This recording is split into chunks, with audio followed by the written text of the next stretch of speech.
Hi guys, in this lecture we shall see these important concepts. First one is chemoselectivity. Second one is functional group interconversion. Third one is one group CX disconnection. Two group CX disconnection. Amine synthesis. Reactivity and polar. Cyclization reaction. We shall see these one by one. First one is a chemoselectivity. We shall understand this by taking an example. What is chemoselectivity means? A preferential reaction of reagent. Look at here, reagent is sodium borohydride. A preferential reaction of reagent with one of many functional groups present in molecule. Here two functional groups are there. One is ketone, another one is ester.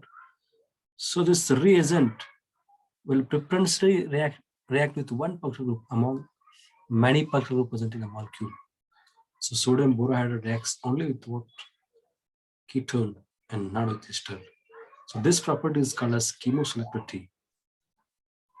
So chemoselectivity means a preferential reaction of a reagent with one of many functional groups present in a molecule is called as chemoselectivity.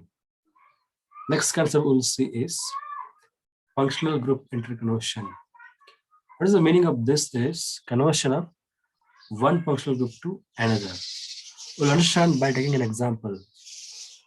We'll take an example of ketone. You know that this is CS3, C double bond O, CS3. The name of this molecule is acetone. This functional group is ketone. Converting ketone to alcohol. We are converting one functional group to another functional group here. This is ketone and this is alcohol. You know that this can be done using a reagent called as sodium borohydride, NaBH4. So functional group interconversion means conversion of one functional group to another functional group.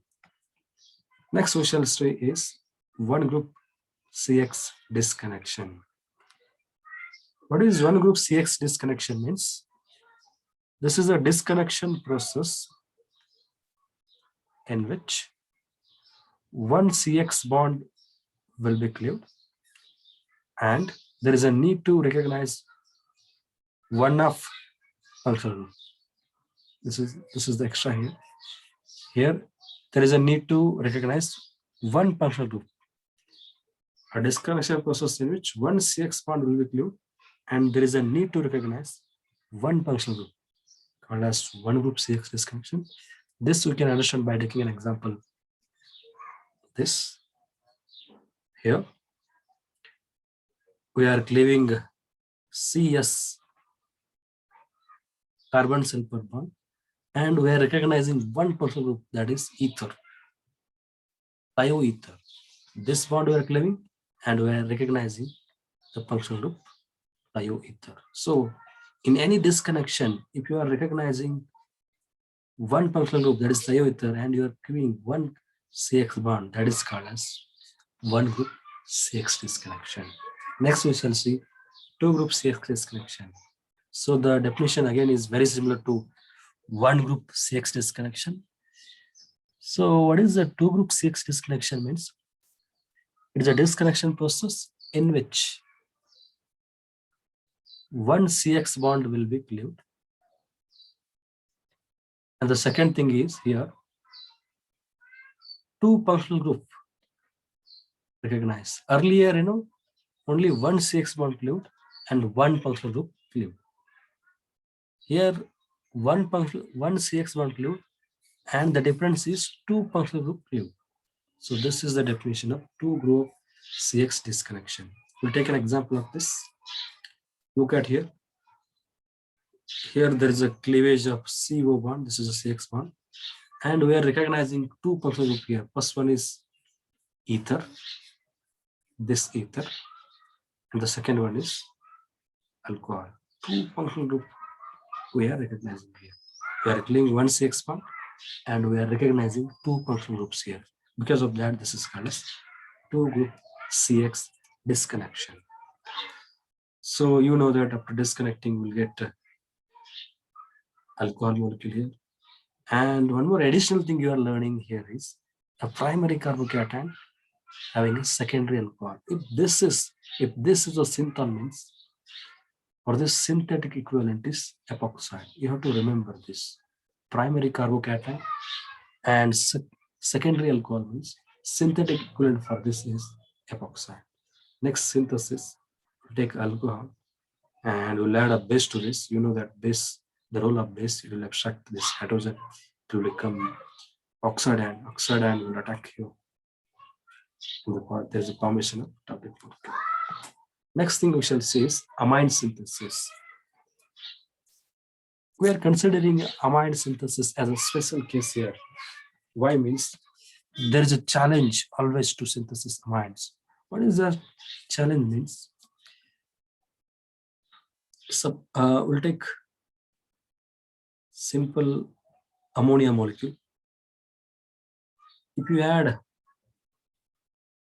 alkyl halide, what we will expect is primary amine will expect RNH2 will expect this, right?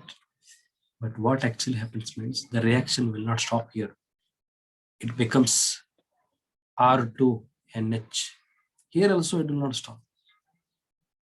It will continue R3NH, R3N. Next, it will become R4N plus. This is, you know that this is a primary, this is secondary, this is tertiary amine, this is quaternary ammonium salt. This is quaternary ammonium salt. So this reaction is very rapid. You cannot prepare primary amine alone. Right? If you start this reaction, it will end here only. So this is the challenge. You cannot get these intermediates. To prepare these intermediates is very, very challenging. You have to find a new methods for this thing. So this is a challenge while doing amine synthesis. Then what is the problem for this? What is the solution for this? Sorry. What is the solution? There are two solutions. If you want these intermediate compounds means you have to convert the compound. There are two methods, converting a compound into amide.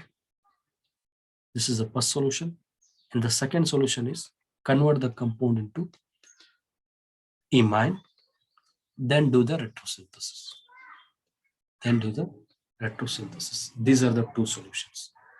Without this, you cannot prepare these intermediates. We shall see these solutions. First, how to synthesize the intermediate amines using amide and imine. First, so this is the reference compound. I want to prepare this one. Do you know that this is secondary amine?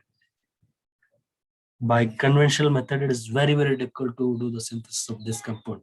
So what we are doing, we are converting this into amide and then do the disconnection. We'll get this synthols.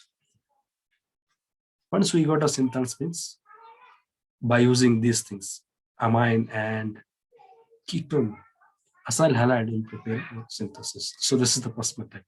What you need to hear means if you want a secondary amine means convert that into amine and then do the retrosynthesis. You'll get your molecule. Next is I told imine.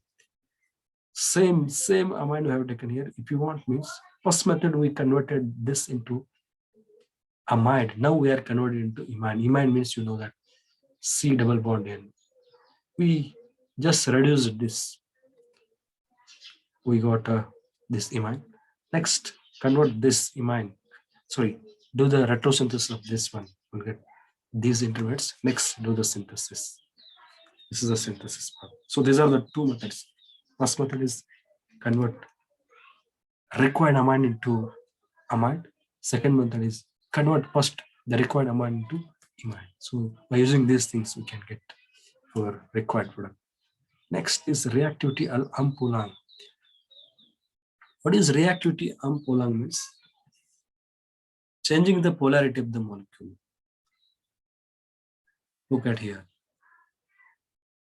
This carbon is attached to the most electronegative element, oxygen. So this must be positive and this must be negative, right? So next, if you disconnect here, this become O minus and this become plus. So we are changing the polarity here. Earlier it was negative and we changed this into positive. This is called as a reactivity ampola. What is reactivity ampola? The process in which polarity of the atom change. That is called as reactivity ampola. So we did a, you know that primary carbohydrate synthetic equalities epoxide. By using the synthons, add a base, you will get a oxide and next attack to the epoxide and get your molecule. So what is the key concept here? Is changing polarity. Reactivity ampola means changing polarity. That's it.